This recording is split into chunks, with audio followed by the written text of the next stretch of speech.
Hello everyone, programming सीखने के लिए लर्न प्रोग्रामिंग चैनल को सब्सक्राइब करें। हेलो एवरीवन, आज के इस वीडियो के अंदर हम वाइल लूप के अंदर सम का प्रोग्राम करेंगे। तो उसके लिए हमने हेडर पैन इंक्लूड कर दी है और मेन फंक्शन से हम हमारे प्रोग्राम को स्टार्ट करेंगे। देन अब यहाँ पे हम कर्ली ब्रैकेट्स ऑन करके इंट नाम के डेटा टाइप के अंदर हमको सम फाइंड करना है। तो उसके लिए हमें एन नाम का वेरिएबल लेना होगा नंबर इनपुट करवाने के लिए, और अब सम हमको निकालना है। तो उसके लिए हमने सम नाम का वेरिएबल के अंदर 0 इनिशियलाइज किया है। ठीक है, अब हम प्रिंटफ फंक्शन का यूज करेंगे और उसमें जो एंटर नंबर ये मैसेज प्रिंट करवा देंगे। तो एंटर नंबर ये मैसेज प्रिंट करवाने के लिए हमने प्रिंटफ का यूज किया है। देन स्कैनफ फंक्शन का यूज करेंगे और उसकी वैल्यू को इनपुट लेने के लिए हमने स्कैनफ का यूज किया। और अब यहाँ पे एंड ऑपरेटर का यूज करके उसकी वैल्यू को हम स्टोर करवा देंगे। देन अब हम व्हाइल का यूज करेंगे। व्हाइल का यूज करें, कंडीशन हमको चेक करनी होगी। उसके लिए हमने व्हाइल लिया है। देन एन ग्रेटर देन है क्या 0 से, हमने कंडीशन दिया। अगर ये कंडीशन ट्रू होती है तो इसके अंदर लिखा जो स्टेटमेंट है वो परफॉर्म होगा, वो एग्जीक्यूट होगा। उसके अंदर हम कोई जो भी ऑपरेशन परफॉर्म करवा रहे हैं वो एग्जीक्यूट होंगे। तो उसके लिए हमको सम निकालना है लूप के अंदर। उसके लिए हमें पहले रिमाइंडर फाइंड करना पड़ेगा। तो उसके लिए हम आर नाम का वेरिएबल ले लेते हैं यहाँ पे, और अब हम रिमाइंडर निकालेंगे। तो उसके लिए हमको जो एन नाम का वेरिएबल है उसको %10 से डिवाइड करेंगे और हम रिमाइंडर फाइंड करेंगे। तो उसको हम रिमाइंडर के इक्वल रख देते हैं। जो हमारा डिवाइड रिमाइंडर आएगा वो आर के इक्वल होगा। तब हम एन को इसको इससे डिवाइड करेंगे 10 से, जो निकल के आएगा वो आर होगा, हमारा रिमाइंडर होगा। अब इसके बाद में हमको सम फाइंड करना है। तो हम सम के अंदर सम प्लस आर, जो हमारा रिमाइंडर आएगा उसको हम सम में इक्वल रखवाएं। सम फाइंड करना है, उसके लिए हम सम यहाँ पे ले लेते हैं सम इक्वल, जो भी हमारी वैल्यू होगी वो हमारी सम में स्टोर होगी। तो हमारा सम क्या है 0 है, आर जो हम निकल के आएगा उसकी वैल्यू को हम इसमें ऐड करेंगे। फिर वो ऐड होके हमारे सम की वैल्यू हो जाएगी, करंट वैल्यू सम की हो जाएगी। इसके बाद में हम जो हमारा नंबर है उसको हम डिवाइड करेंगे 10 से। उसकी जो वैल्यू आएगी उसको हम एन के अंदर स्टोर करवाएंगे। सॉरी, उसको हम एन के अंदर स्टोर करवा देंगे।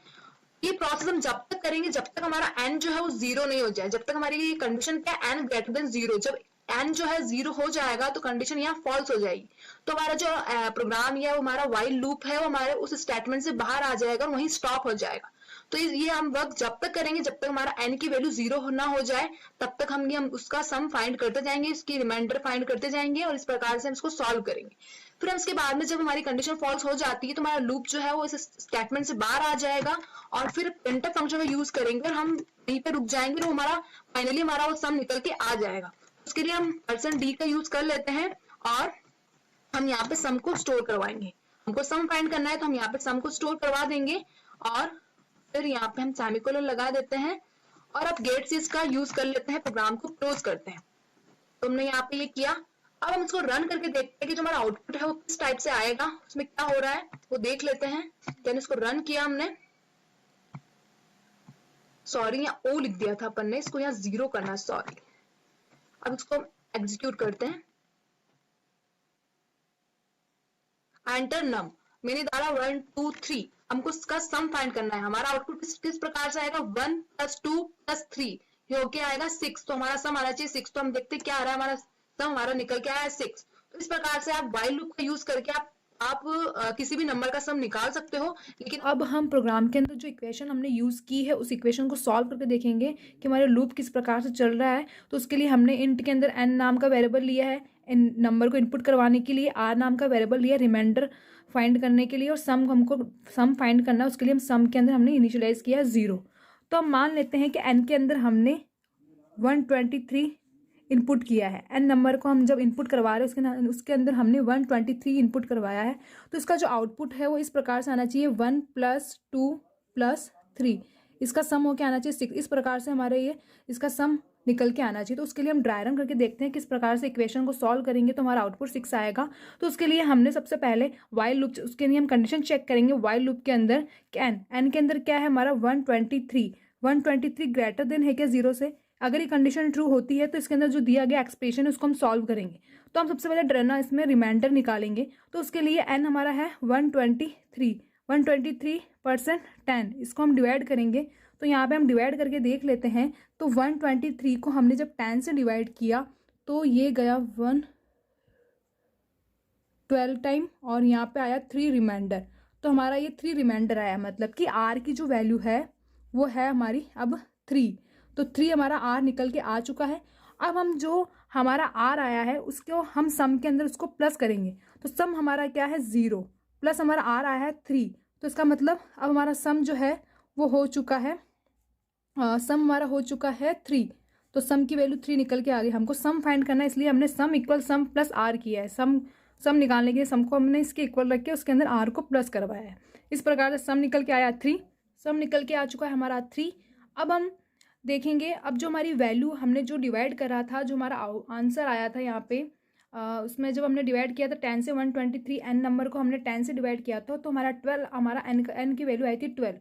तो हमारा यहाँ पे हम लिख सकते हैं कि एन जो है हमारा इक्वल है 12। तो एन की वैल्यू हो चुकी है 12। तो हम वापस यहाँ पे चेक करेंगे, वाइल लूप के अंदर वापस जाएंगे और हम उसको चेक करेंगे क्या यहाँ पे 12 ग्रेटर देन है 0, क्योंकि एन की वैल्यू क्या हो चुकी है अब 12। तो 12 ग्रेटर देन है 0, कंडीशन हो गई ट्रू। तो कंडीशन ट्रू होते ही वापस ये प्रोसेस की जाएगी, तो उसके अंदर हम वापस रिमाइंडर निकालेंगे। तो उसके लिए हम यहाँ पे डिवाइड करते हैं। अब हमारा जो एन नंबर है वो हो चुका है 12, और यहाँ 10 को जब इससे डिवाइड किया तो ये गया 1 टाइम, यहाँ लिखा हमने 10 और यहाँ पे आगे रिमाइंडर 2। तो अब हमारा जो रिमाइंडर है वो हो चुका है 2। तो यहाँ पे हम 2 लिख देंगे। और अब यहाँ पे हमने 2 हमारा रिमाइंडर आ चुका है। अब वही प्रोसेस करेंगे जो हमने पहले किया। तो अब हमारा सम की वैल्यू क्या है 3 के अंदर सम 3 है और प्लस आर की वैल्यू हो चुकी है हमारी 2। तो इसको हमने प्लस किया तो हमारा सम आया 5। तो हमारा अब जो सम की वैल्यू करंट वैल्यू क्या है 5 आ चुकी है। तो अब हम ये निकालेंगे, यहाँ पे हम इसका वापस जो डिवाइड किया था उसकी जो वैल्यू क्या है वो देखेंगे। हमने डिवाइड करने पर हमारी यहाँ पे वैल्यू आई थी 1। तो हम यहाँ पे एन की वैल्यू हमारी हो चुकी है 1। तो अब हम वापस यहाँ से वापस लूप पर जाएंगे और कंडीशन चेक करेंगे। क्या अब हमारी एन की वैल्यू हो चुकी है 1 ग्रेटर देन है 0, कंडीशन हो गई ट्रू। तो वापस रिमाइंडर फाइंड किया जाएगा। तो अब हमारी जो एन की वैल्यू क्या है 1 को हम 10 से डिवाइड करेंगे, तो यहाँ पे हमें 0.1 ऐसे देंगे। तो ये हमारा आउटपुट इस प्रकार से आएगा। लेकिन हमारा जो ये इंटीजर टाइप का जो डेटा टाइप है वो पॉइंट्स वाली वैल्यू को सपोर्ट नहीं करता है। तो उसके लिए हम ओनली फॉर 0 को लेंगे। तो हम यहाँ से पॉइंट वाली वैल्यू हटा देंगे, 0 को यहाँ पे ओनली फॉर 0 को लेंगे। तो ये हट चुकी है। अब ये 0 यहाँ से हट जाएगा। और जब हम अब हमारी जो वैल्यू है, हम 10 को जो 1 से डिवाइड कर रहे हैं, तो ये 0 टाइम जाएगा और यहाँ पे रिमाइंडर में आएगा हमारा 1। तो अब हमारी जो करंट वैल्यू है रिमाइंडर की वो हो चुकी है 1। तो अब वापस हम सम के अंदर इसको ऐड करेंगे। तो सम हमारा क्या था 5 के अंदर प्लस किया हमने 1, रिमाइंडर क्या था 1, तो इक्वल क्या होगा 6। तो हमारा अब 6 सम की वैल्यू हो गई है 6। ये हमारी 6 हो गई वैल्यू। तो अब इसकी सम की वैल्यू ये हो चुकी है। तो अब यहाँ पे अब हम जो हमारा एन की वैल्यू क्या है, हमने जब डिवाइड किया था तो हमारा इसका आउटपुट क्या आया था, यहाँ पे हमारा 0। तो एन हो चुका है 0। तो यहाँ पे 0 होने के बाद वापस ये लूप पर जाएगा। अब ये कंडीशन चेक करेगा। तो उसके लिए यहाँ पे 0 ग्रेटर देन 0, यानी ये कंडीशन यहाँ पे हो गई फॉल्स। फॉल्स होने के बाद में अब हमें अब ये जो कंडीशन फॉल्स होगी तो ये लूप जो है इस एक्सप्रेशन से बाहर आ जाएगा और हमारा जो सम की वैल्यू है वो प्रिंट हो जाएगी। एक्सप्रेशन से बाहर आने के बाद सम की वैल्यू यहाँ पे प्रिंट हो जाएगी। तो सम हमारा यहाँ आ जाएगा 6। तो इस प्रकार से इसका ड्राई रन किया जाएगा।